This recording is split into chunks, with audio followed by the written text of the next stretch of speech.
Nobody wanted me to come to US or even come out of India. Everybody was scared. My family, my friends did support me, but my family, they didn't want me because even they were scared. I was scared, I'm not gonna lie. I was freaking scared. But I wasn't scared of failing, or I wasn't scared of not being able to come. I was scared of losing money because it was hard earned money. And we already didn't have any. Hi everyone, and welcome to episode number 17 of the Immigrants Light podcast, where we share stories of people who left their country to chase a better life. I'm Daniel De Biasi, and my guest this week is Anu Watt. She's the founder of the Wings Education, a company that helps other people immigrating. And that's not just an immigration process, but also mentoring them to overcome fear and judgment, and in some cases, even complicated situations like domestic violence.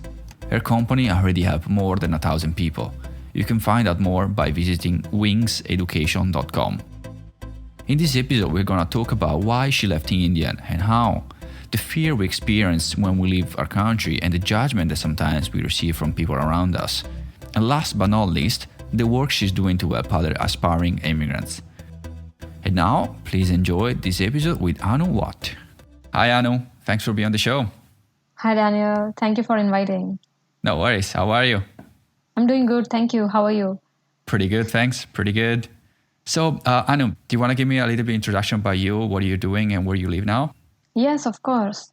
So my full name is Anu Watt, and I live in San Francisco, the Bay Area.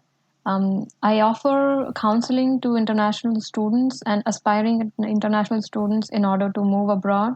And I started this little venture when I first moved to US, and I saw that a lot of students in their native countries, they don't know exactly what are the procedures and what's the best way for them to move abroad.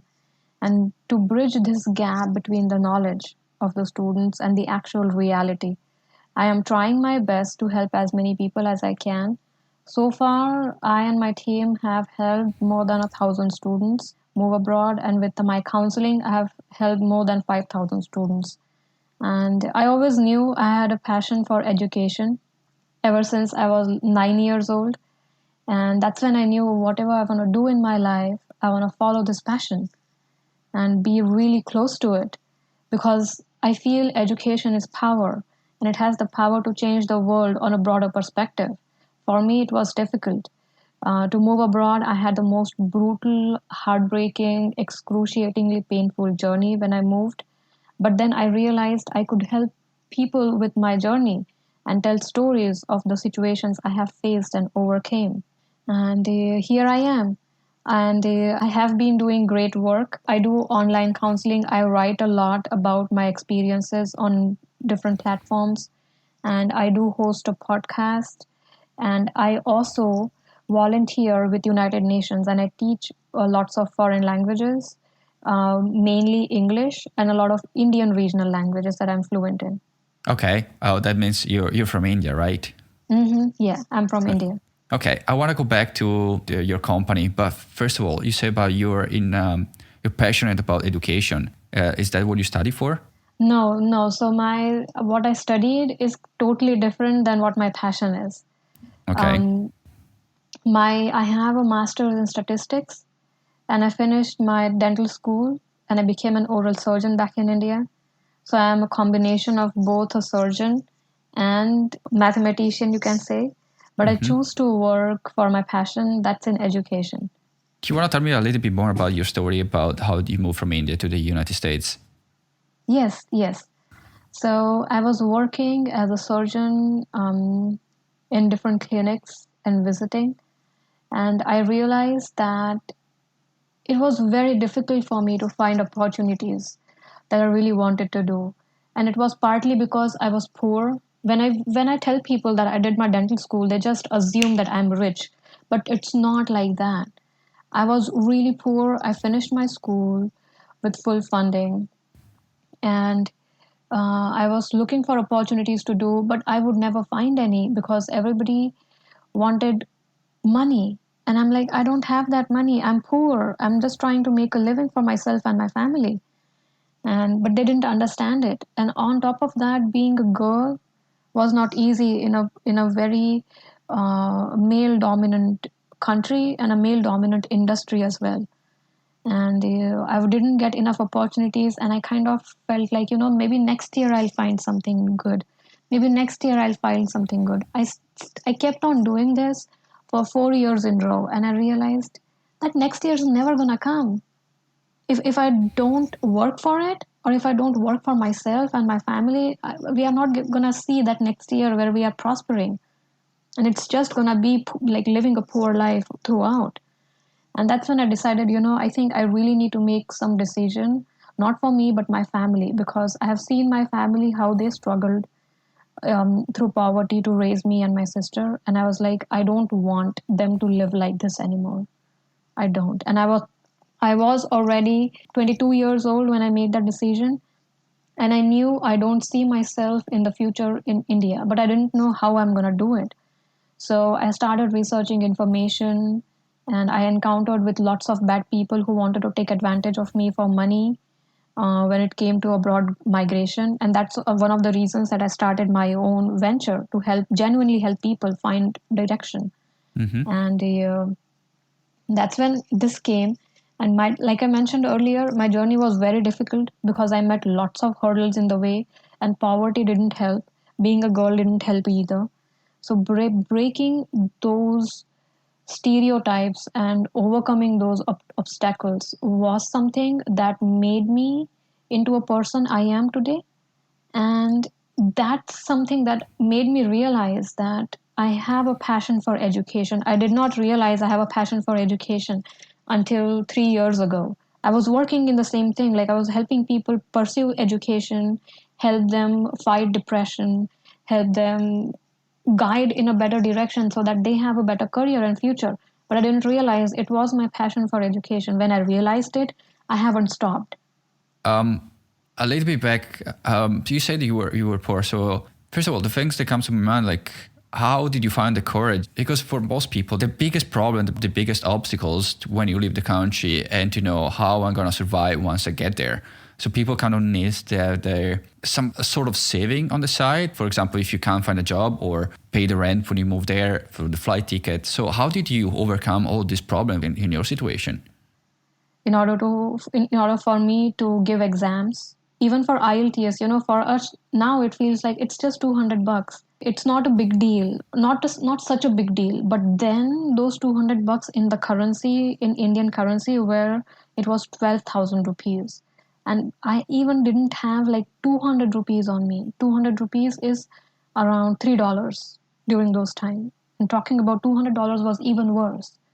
But we saved money, and I didn't, like I told you, I didn't have phone, I didn't have a computer. Our Mm-hmm. computer got stolen, my phone got broke, and I didn't have anything. So I would call my friends from like local phone booths, and go to like use the internet cafes to search for the information and prepare for my exam basically. And that's how I did it. Otherwise I wouldn't have been able to survive like this. You must have like such a big motivation to do it, to move to a new country. Yes, yeah. I really hated the life. Like, I hated the life my father was living. I hated the life my mom was living. I'm like, I don't want them living like this. Like, thinking about every rupee, every penny actually. We didn't even have penny at home. If somebody came, well, we wouldn't even have a penny to go and get something, like get some sweet or some cookies for them. We were so freaking poor. We had a house to live in, we had clothes to wear, but there was no money. And I'm like, how is that possible? Like, people who have a house and who have clothes to wear can still be so poor. But I have seen the reality. I have lived the reality. And that was my big motivation. I'm like, I don't want to live this life. I don't. And I want to try and improve it. It's okay if I fail. I'll at least die knowing that I failed, but I had tried. But I couldn't be happy knowing I never tried.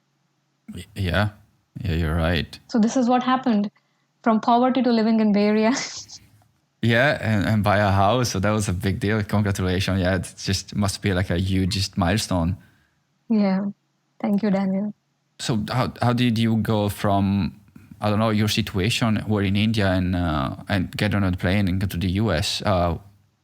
So first of all, which kind of like a visa, or did you have a visa at that time, at that point? Yes. I came as a student. Okay, so you got like a student visa, so you need to have to pay for your student education.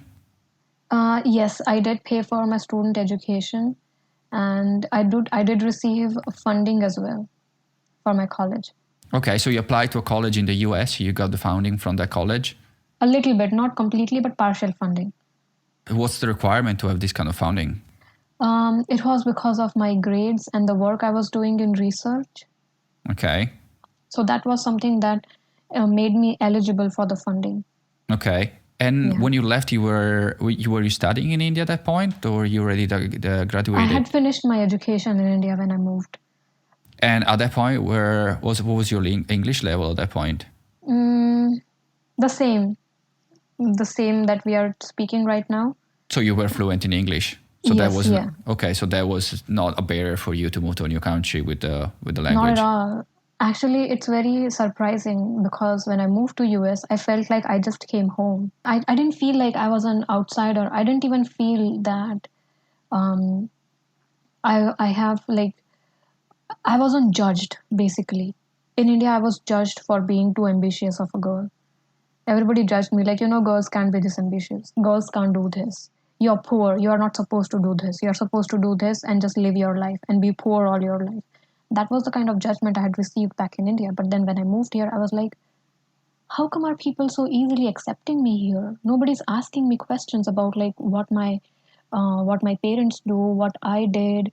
So the freedom and the independence to think itself was a big change, I'd say, and big change, accepting change, because I didn't feel those restrictions. So I didn't find anything difficult to just get into the culture. And surprisingly, I was the only person in my class who made lots of friends with Americans and international people. So that is something that I didn't think earlier, but I found out it's very rare for an immigrant to integrate with their non-native friends. The first friend I had was American, and she was like, why do I understand you but I don't understand others when they talk?" I'm like, I have no idea. And was that part of because you felt less judged by Americans than you were maybe from people from your own country? Yeah, so I could be more of myself. Correct me if I'm wrong, but I think this kind of like environment that fuels you with even having more ambitions and think of, I can do this, I can do that, I can do whatever I want at this point, right? Yes, yeah. So honestly, if I were in India, I wouldn't have been able to do what I'm doing. Like, I wouldn't have been able to sit in this podcast because I'd have responsibilities imposed on me. And those responsibility, you mean being like a woman and take care of the house, take care of the kids, and that's it, right? Yeah. I wouldn't be this free. And there's one thing that I found that's different in US that that it had been in India is distractions. There are practically less to no distractions in US. What do you mean by that? It's distractions are people's expectations of you. Okay. Which does not necessarily align with your own aspirations, but you just have to follow them because they expect it of you. And that is distraction, because in that case, you don't get to follow your passion. You have to live somebody else's life, living somebody else's rules. And for me, that's a distraction because that's keeping me from living the life I want. Okay, yeah, makes more sense now. And so how long have you been in the US for? 7 years. 7 years. So you finished your college and you started this adventure with Wings Education 3 years ago. Am I right? No, I started it 5 years ago. So that was just after you graduated from college? Yes, actually the idea came in my mind when I was in college. But the problem was I didn't have enough guidance to how to start it. But then I'll start writing down the ideas I have. I made a notebook. I'll note down the ideas. I'll note down what I want to give to the students. I made two columns. I made one column as what I didn't get when I was moving abroad, and I made another column what I could do and help students get what I didn't get. So the big thing on my list was motivation and inspiration, because even now in India, people in India or anywhere in the world. Now I want to talk about anywhere in the world. In basically in a developing or an underdeveloped country, people just accept their fates. They accept that they are supposed to be poor, they are supposed to live a life of a poor and die. But then there are people who like me who try to beat those odds and try to do something for them, but then they face lots of judgment and lots of criticism by their families, peers, relatives, whoever it is. And that's where I come in, because even I face similar situations, and I'm like, what I wanted in those situations most was motivation. Somebody telling me like, I am with you, you are doing right, you are going towards the right direction, just keep doing what you are doing. Just these four words or four sentences make a big difference in somebody's momentum to achieve what they want to do. And that was the first thing on my list, and other things were honest judgment, honest opinion, comment about their improvements, and honest counseling, like, hey, this is not good for you, don't do this, do this is going to help you live a better life. Okay, so you don't provide just help to get a visa or get I don't know, immigration advice. You actually work like all around the whole immigration process, right? Yes. Yeah. And you mainly focus on people from India or from all over the world on with your education? From all over the world. And where do you see more of this judgment from other people? Which country you see most of this judgment from other people?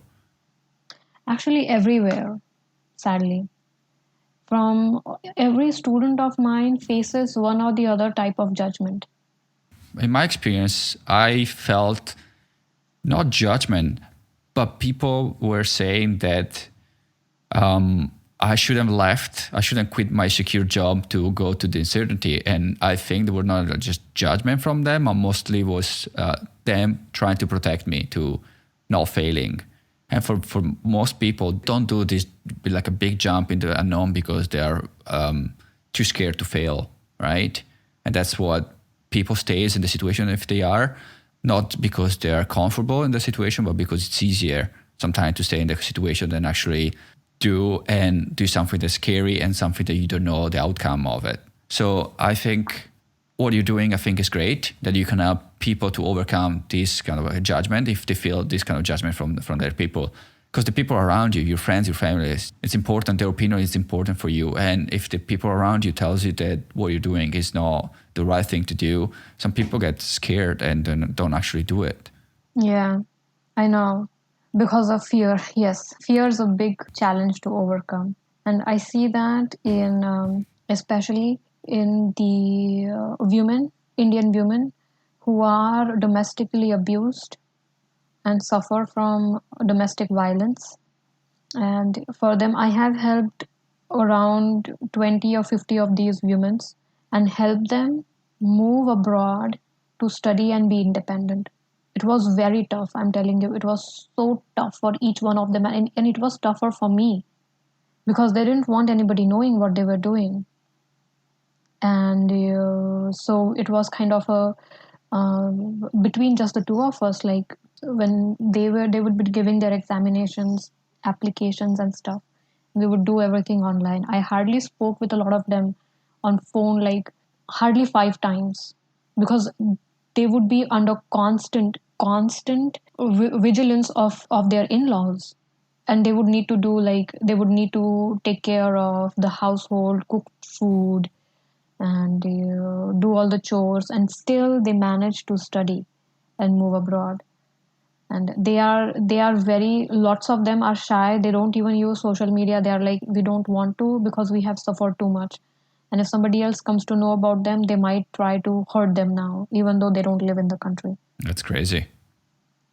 It's really crazy, but I am so happy for them, and I'm glad that I was able to save lives and help them make a future they didn't see themselves in.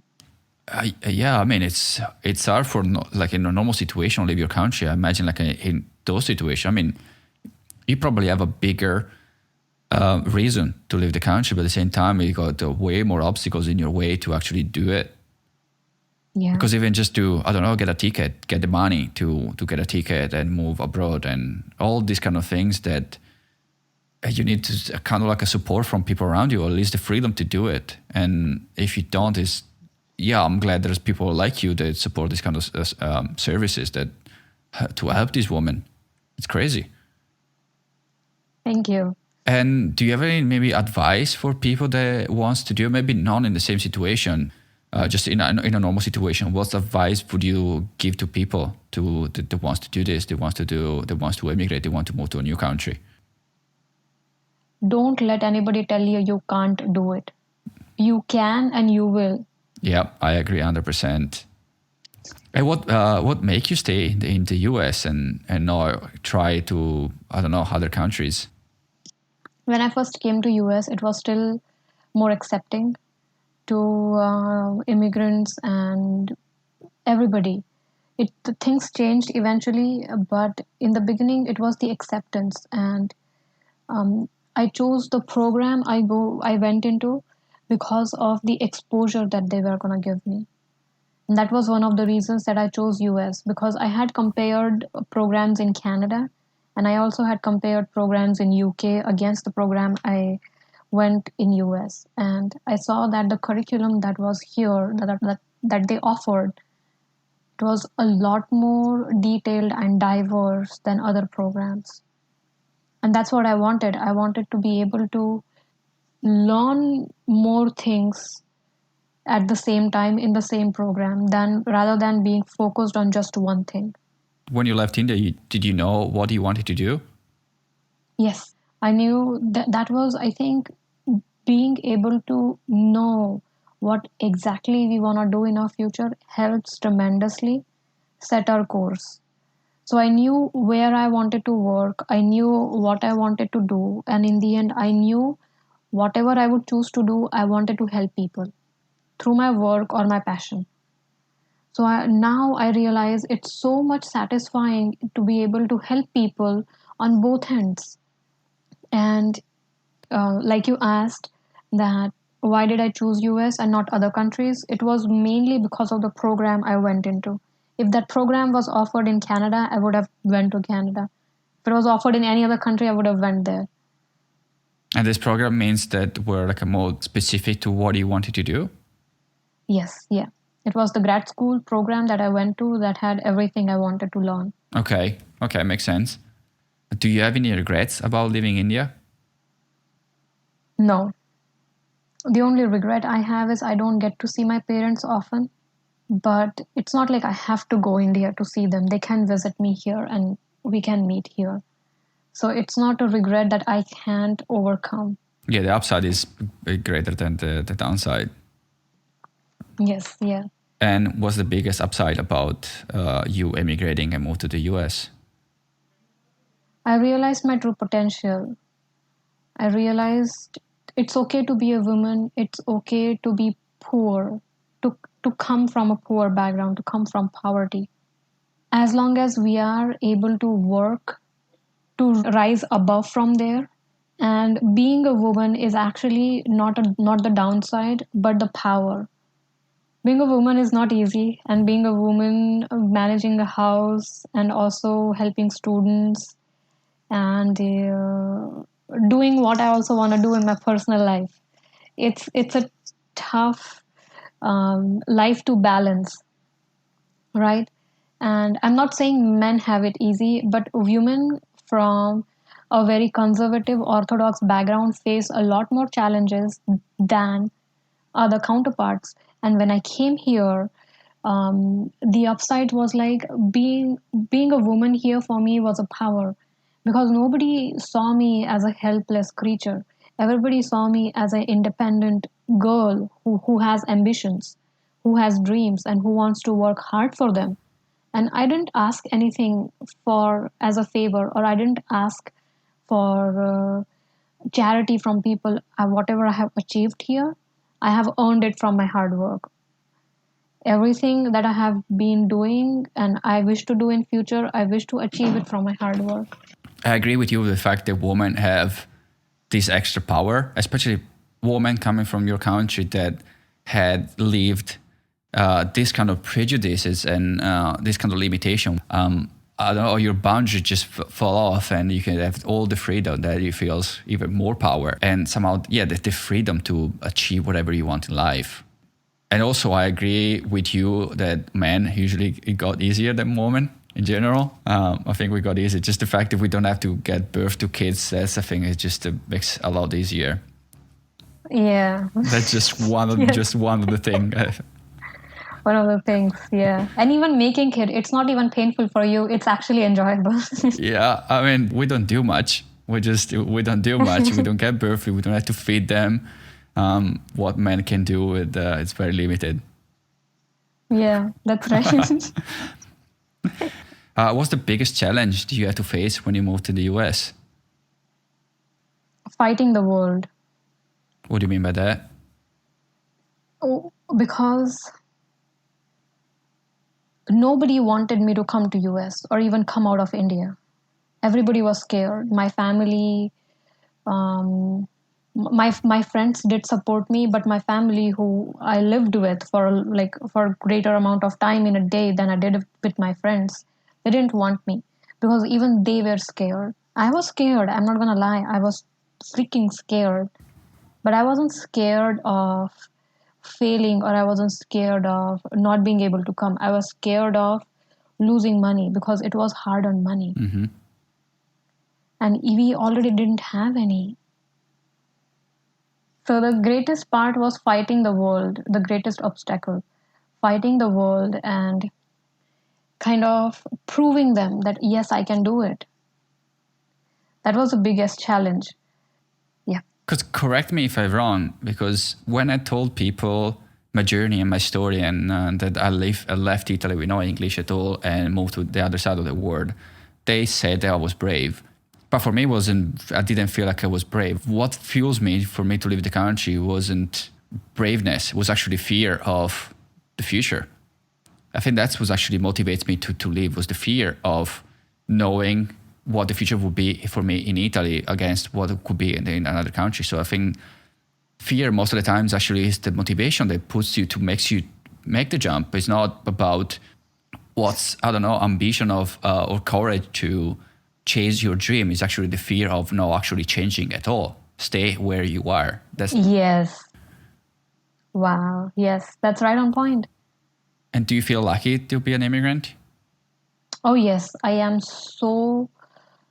I think it's a privilege in itself, an honor to be an immigrant and to live a life in a foreign country and starting. It's like basically being born again. Yeah.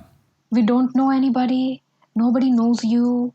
You just come here. Like we just come here with two bags or like one bag full of clothes and just few stuff, and we practically build a life out of that one bag. Yeah. Right? And that's an honor because some people just take it for granted, whatever they are offered, and they either take it for granted or they don't do anything.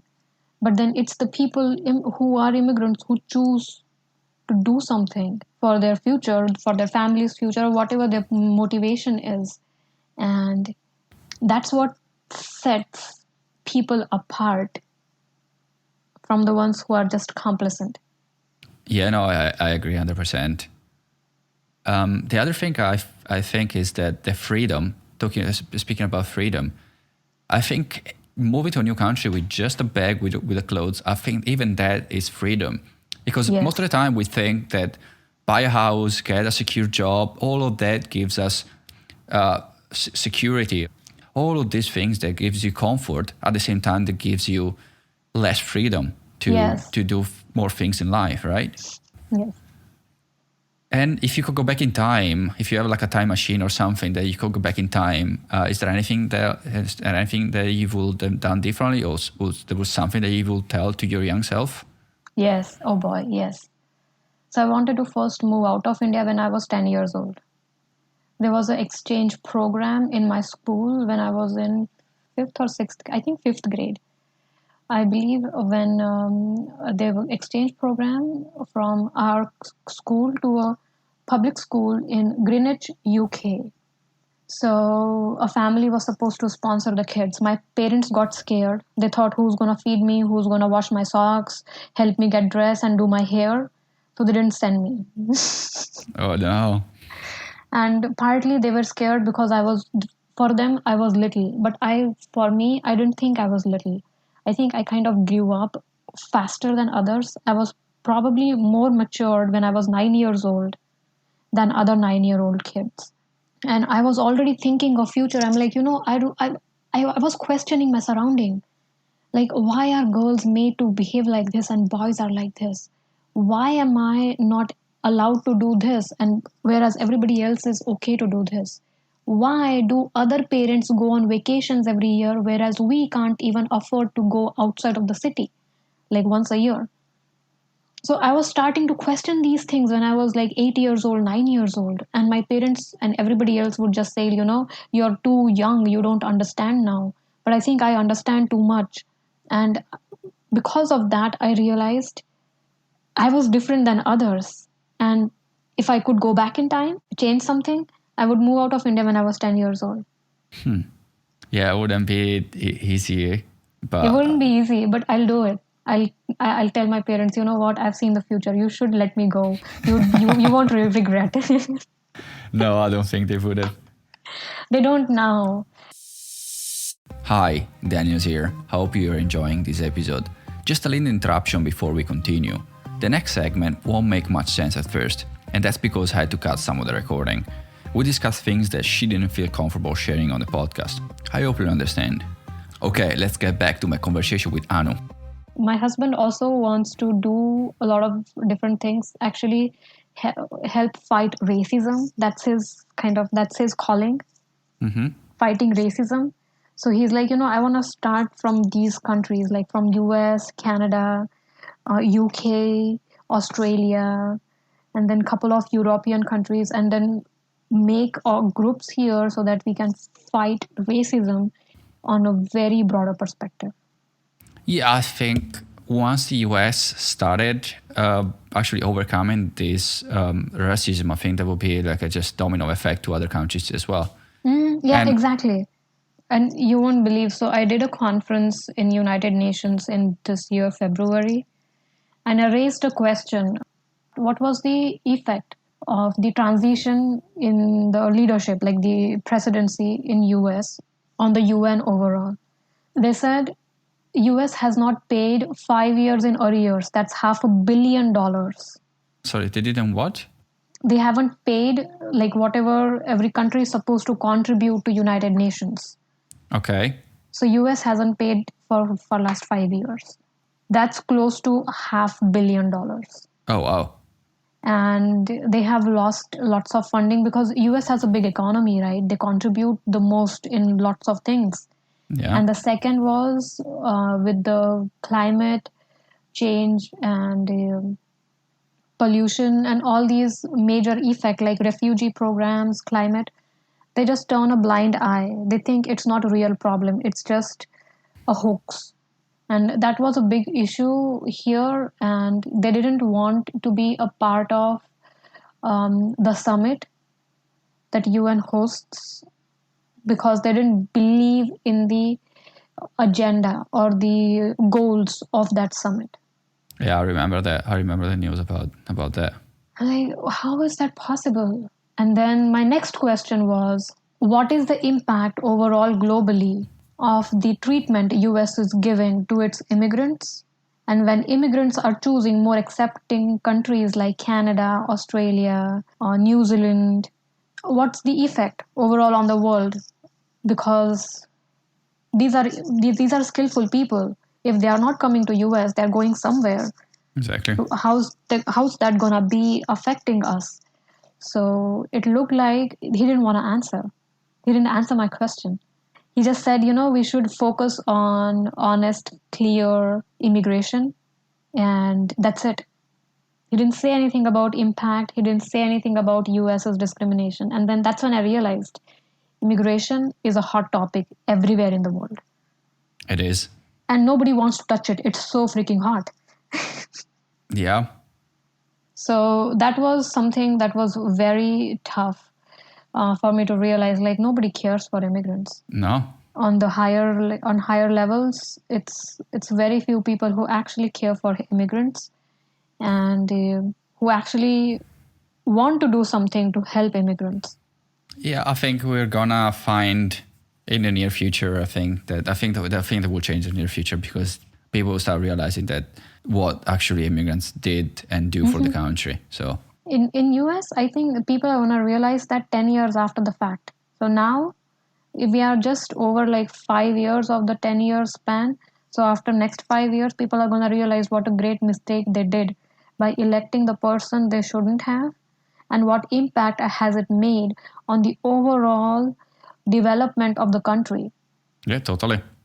I'm like, you won't see the effects right now. You would see it in the years to come. Totally. Yeah, other country will take advantage of it. And I hope they do. And I hope they do, and they become a bigger or equivalent power to US in the future. Yeah, they probably will. Sweet. Okay, so if people wants to get in touch with you, to know more about your adventure, and maybe they need help to emigrate, where people can find you. People can find me on all the social medias. We are really active on Instagram. We have close to 11,000 followers on Instagram. And you can find us by the username Flying with Wings EDU. No space, it's Flying with Wings EDU. Okay, perfect. I will post everything in the show notes for people that wants to get in touch with you. Sure. People can also reach out to me via LinkedIn, and they can email me directly at info@wingseducations.com. Perfect. I will put everything in the show notes, all the links, email, and everything, the work you do, everything you do in the show notes. Awesome. Thank you very much for taking the time to do this interview. I really enjoyed it. Thank you, Daniel. No worries. Thank you. Bye. Bye-bye. Thank you so much for tuning in this week. You can subscribe wherever you listen to your podcast, and please consider leave us a review. You can find all the show notes and links we discussed in this episode on immigrantslife.com/episode 17.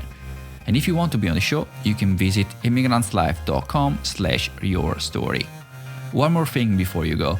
We recently started sharing stories of famous immigrants to bring more awareness around the contribution that immigrants made to their new country, and in most cases to the whole world.